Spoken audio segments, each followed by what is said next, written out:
Hello people, welcome to Snupsters lab. By the video title you might think I've completely lost my mind. But no, I will show you how to bypass the footholder section in Iceman stage with a good success rate on a buster only run.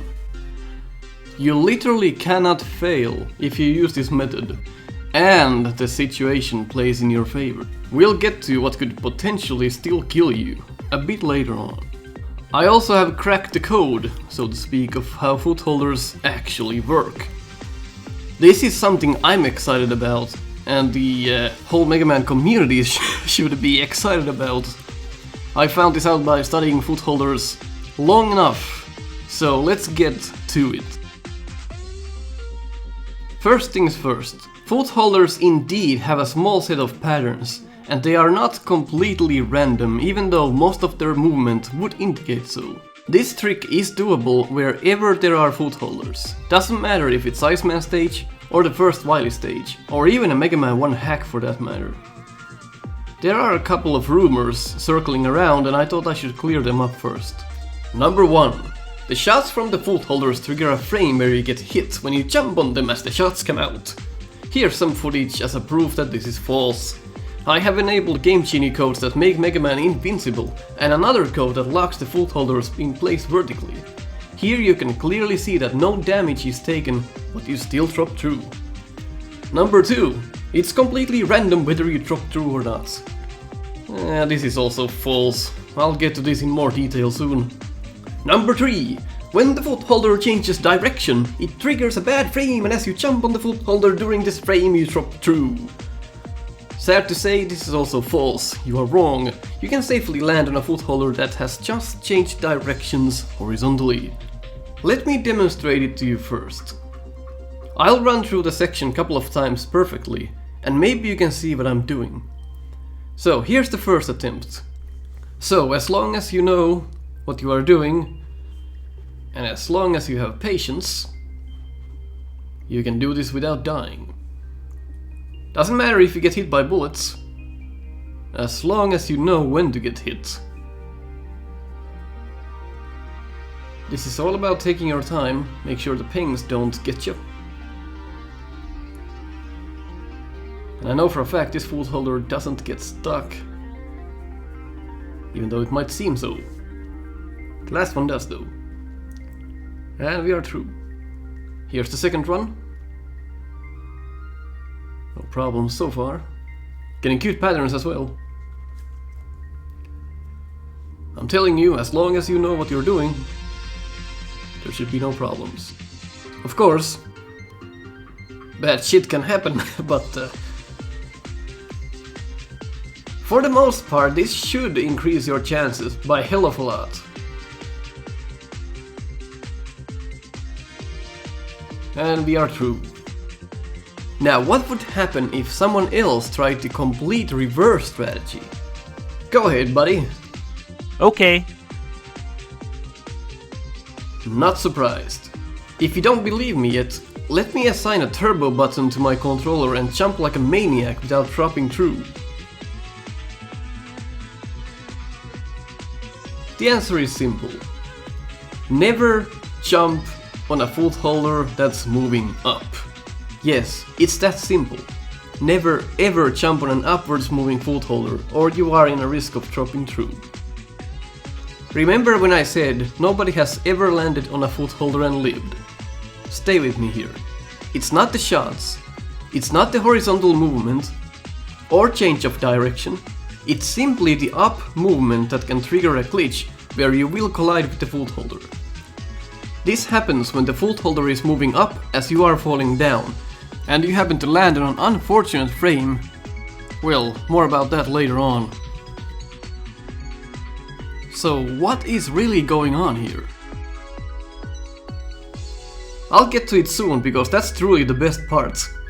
Anyway, when getting shot by another footholder while standing on the current one, it's essentially the same thing as jumping on it. It's as dangerous and works the same way. It doesn't happen on the same frame every time either, it just seems to happen as long as you're going down and the footholder is going up. So why doesn't this randomly happen when standing on a foot holder? This is where things get very interesting. When looking at the code, there is actually something chasing the foot holder. It seems to be off by a single line of pixels. Well, what is it? In this footage provided by Felon, thank you, he was able to confirm what I was afraid of. As you can see, Mega Man is standing on nothing. This nothing has been locked vertically so we can see it chasing the foot holder. So this is the thing that is on top of the foot holders. And since the top of the foot holder seems to work exactly the same as a magnet beam, I'd call it a magnet beam mock-up.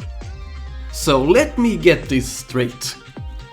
They put an invisible magnet beam on top of each foot holder as an anchor point to chase the top of them and to work as an object to land on.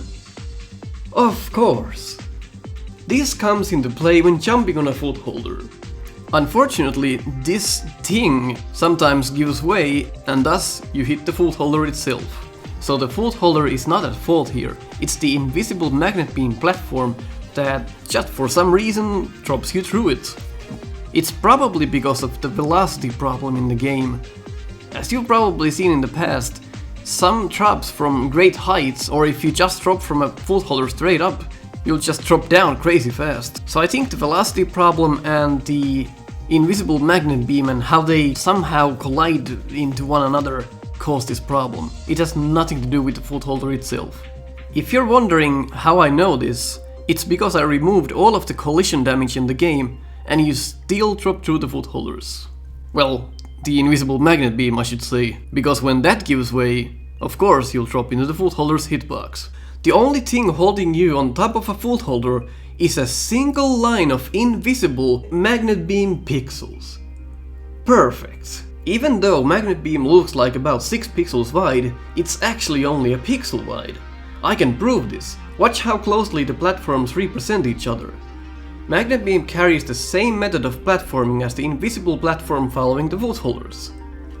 They are both 1 pixel wide vertically, and they both possess this weird twitching effect of almost dropping through, but not if you barely make the jump.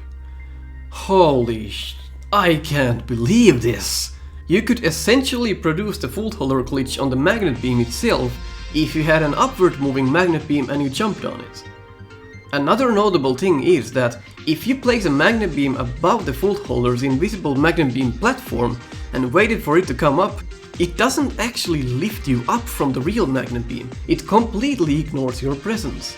But if the foot holder, or whatever the hell it is now, moves horizontally in the precise line of the magnet beam, it will carry you once the magnet beam vanishes. So the foot holders in actuality are only full collision objects that can't carry shit.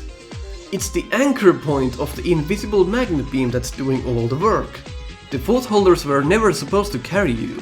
We have been blaming the wrong thing all this time. From now on, you need to say, fucking invisible magnet beam platforms just above the foot holders, instead of blaming the actual foot holders. They never did anything wrong. But now, as you understand this, you can actually cross the foot holder section without dropping down. That is, if all the other aspects play in your favor. Think about it. All of those deaths you've had, we've had, they are all because of our incompetence.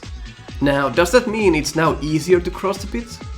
Yes, in a way, but in practice, it is still hell of a job to pull through considering the ill movements of the invisible magnet beams. Sometimes you have no chance at all to dodge some of the shots and you end up jumping without your own consent, landing on an upwards moving foothold magnet beam. If you get good patterns, however, using this trick definitely helps you. Now that we got that out of the way, let's look at the patterns a little bit. As you can see in this clip, the foot holders actually carry a coded-in pattern. Well, I'm going to explain why it doesn't work as intended. Depending on where you stand and how much screen estate the foot holder has in its possession, they change up their pattern accordingly. Now, insert a huge pit and a shitload of them and the patterns no longer seem to exist. Look to the right side. It's because when a foot holder comes on the screen, they already have a randomly assigned direction where they will head first. such as up, down or left. And after that, they will revert to a pattern where again they move up the sides or down accordingly. So a pattern was made for them, but it's far too loose. Note that they will never move in the same direction more than 2 times in a row. So if they went up twice, they will either go horizontally or down, again maximum of 2 times.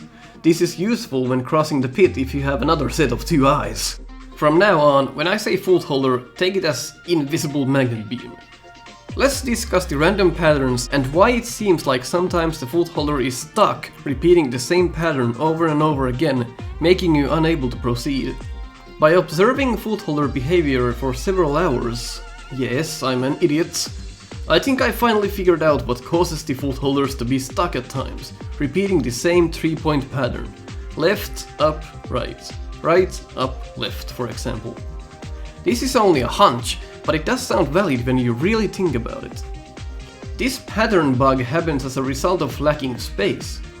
Foot holders are programmed to always stay in the same horizontal space. Some of the foot holders have different sized areas in which they are placed to spawn into. This means that the foot holders operating in smaller space will not be able to complete their full pattern, whatever it may be. This causes some foot holder patterns to get too close to their operative edge and reset the pattern to overcome the small room. This is a classic example. The holder on the left is operating correctly, but due to the last foot holder having less space, its AI collides with the edge too soon and it resets its pattern repeatedly. They are essentially trying to avoid stepping into each other's working space. The foot holders were probably coded to operate on a certain width, but because 2 of them are in a smaller space, the patterns don't function. Thus, the right foot holder is now stuck in repeating the same pattern until it can move freely again. So now they are both stuck. Getting rid of the left foot holder will reset the available space after a few seconds, and the foot holder on the right can move freely again. It seems that the foot holders which possess smaller areas are overtaken by the normal foot holders who operate in the width that was designed for them. Scrolling the dominant foot holder off the screen doesn't always work. It depends which pattern the abused foot holder was stuck on. The only foot holders that seem to get stuck like this are the third and the last ones, because they have less horizontal space in which they operate on.